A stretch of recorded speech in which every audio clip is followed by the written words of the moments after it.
Hey, what's up, everybody? It's Mr. Fleischman, straight from the quarantine.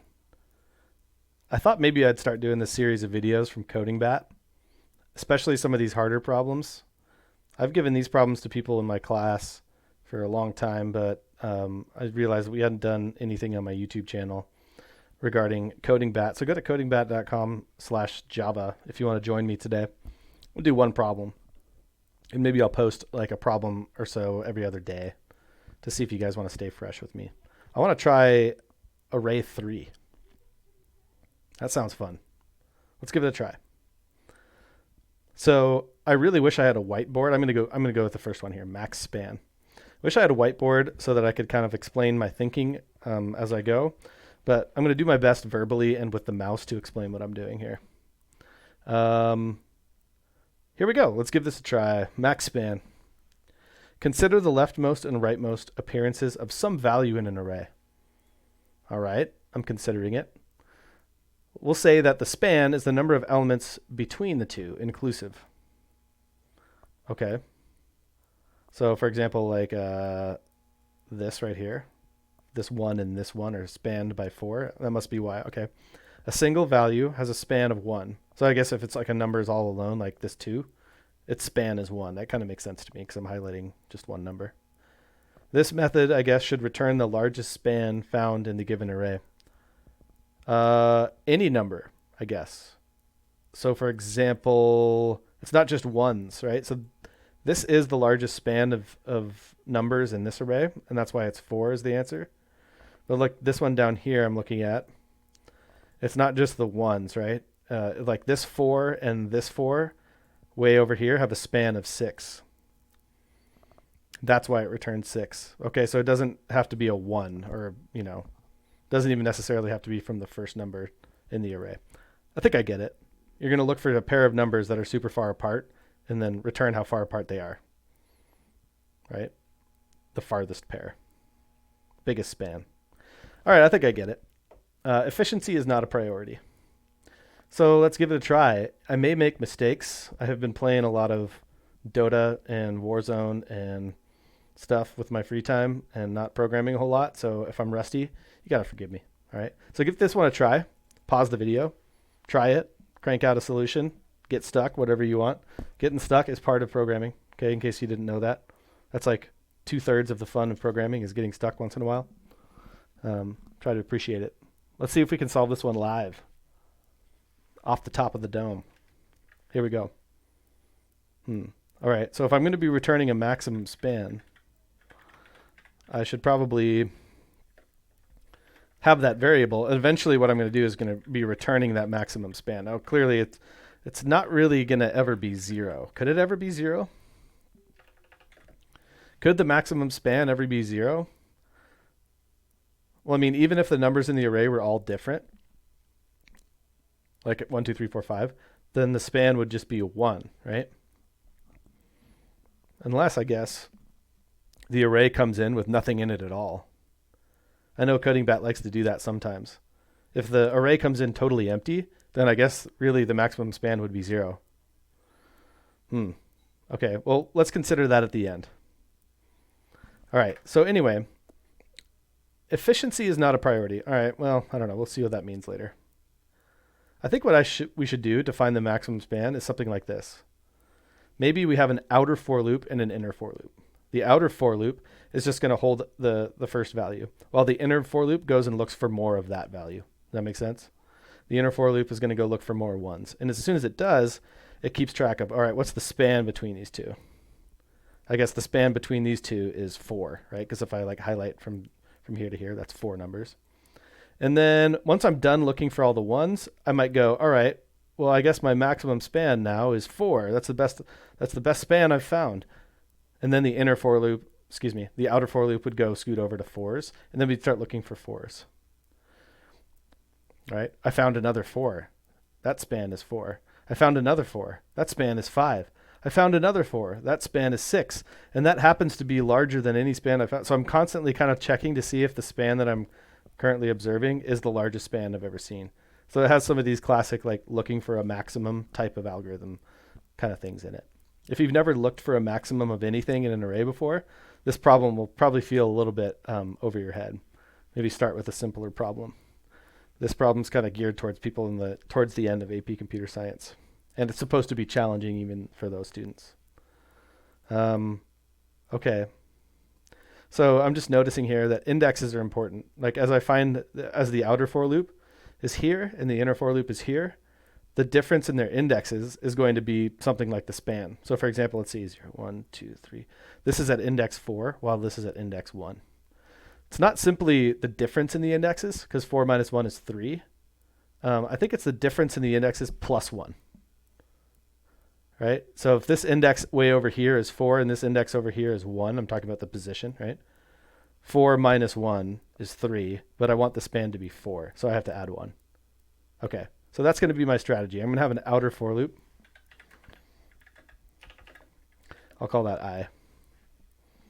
I'll begin here. I don't want to go past the end of the array. And then my inner for loop, I'm probably going to need some variables in here as well. Int j equals 0.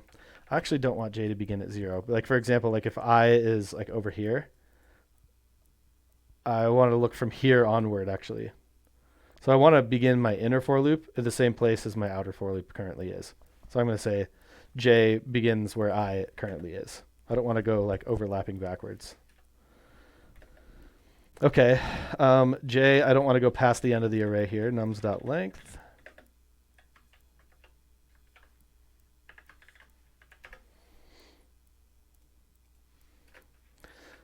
You know, I was watching some other programming videos where they have like a little, like a screen of someone's face down here. Does that help you guys? Like I've never actually found myself watching the person's face, but sometimes it could be more engaging.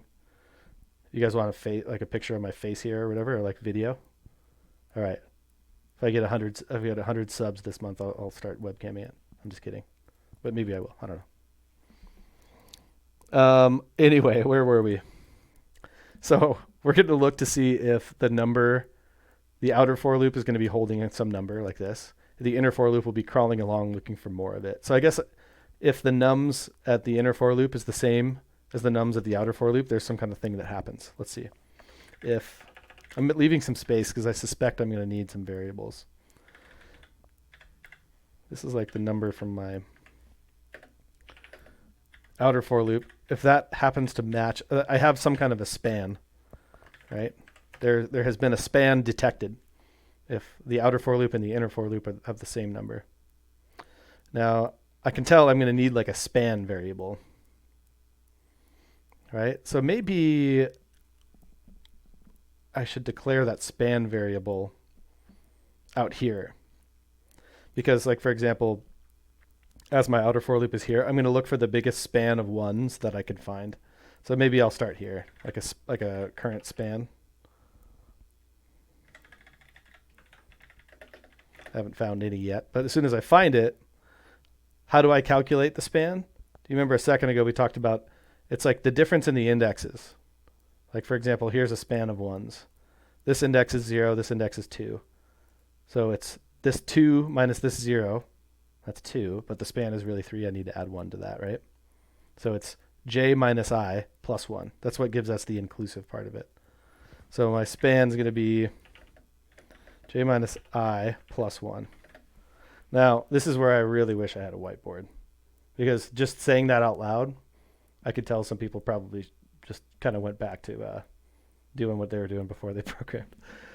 So the difference in the position of the numbers is not enough. We have to add 1, right? So if numbers are separated by just 1, right, the span is 2. So it's not simply the difference in j and I. We have to add 1 to it. Hopefully that makes sense.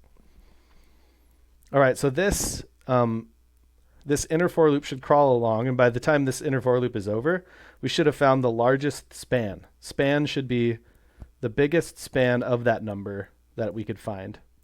And then at this point, once this loop is over, we need to compare it. Is this the largest span that we've ever seen in the entire process? That variable is right here. So basically what we should do is check. Is it true that this current span that I just found for this number, is it actually bigger than what I thought was the biggest that I've ever found? If that's the case, well, then I actually have the wrong maximum span. I need to update this. Maximum span should be the current span. And this starts to feel pretty good. All right. Were there any sort of gotchas here? So let's just put our let's put our outer for loop like right here. Let's take a look. I is 0. Current span, I haven't found any other ones. The inner for loop begins the same place that I is. Does nums at I equal nums at j? In this case, yes. So what's the span? Well, it'd be 0 minus 0 plus 1. So the span is currently 1. But then my inner for loop is going to scoot over and start looking for more 1s, right? And it goes, look, I found another one. Here's my outer for loop. My inner for loop is over here. I found another match. The span should be updated. Let's see. I think I got to call this current span. You guys are probably wondering. So I found a match. This index is 3. This index is 0. So 3 minus 0 plus 1 is 4. So I found a span of 4. And then I run out. I don't find any more. And then I come down to this part. Is 4 greater than 0? Yes. Well, then now my maximum span that I've ever seen is 4. But then I scoot over to the my outer for loop goes over to to this number, and then I start looking for the largest span of 4s that I can find. And it turns out that this will be the largest span of 4s that I can find. And that is 6. That should then at this point be replacing maximum span. And by the end of all this, I should have the true maximum span. I feel like I remember there being one tricky case. Oh yeah. If the array is empty, because I know CodingBat does that sometimes. They'll throw you an array and it's like, haha, there's no numbers in the array, ha. Okay, well, if that's the case, then the maximum span is 0. This algorithm, does this algorithm cover that? I think it might. Let's see. What's going to happen if the array is empty? Does this for loop get entered? If I is 0, I is less than 0. No, it just skips this for loop and then 0 is returned. I think this is pretty solid. That takes care of that empty array as well. So I'll take out the fluff here. I think we're okay. Let's give this a try. See if I embarrass myself live on TV. No, I didn't. It worked. Okay, so that's a solution. Not sure if I love it. It worked. The reasoning was good. And I think it really helps me when I talk it out loud. Like if I were doing this without talking, I probably would mess something up. I'd be interested to see what your solutions are. If they're better than mine, more clear than mine. I tried to make it pretty clear. Go ahead and share with me in the comments or whatever, or canvas me. Anything you want to do. I hope you guys are staying sane and giving yourself some time to chill, some time to walk outside, and really do your best to try to isolate from each other for a little bit while longer so we can get back to normal. Keep each other healthy. I'll see you guys in a future video. Write me a message. Miss you guys. Talk to you soon.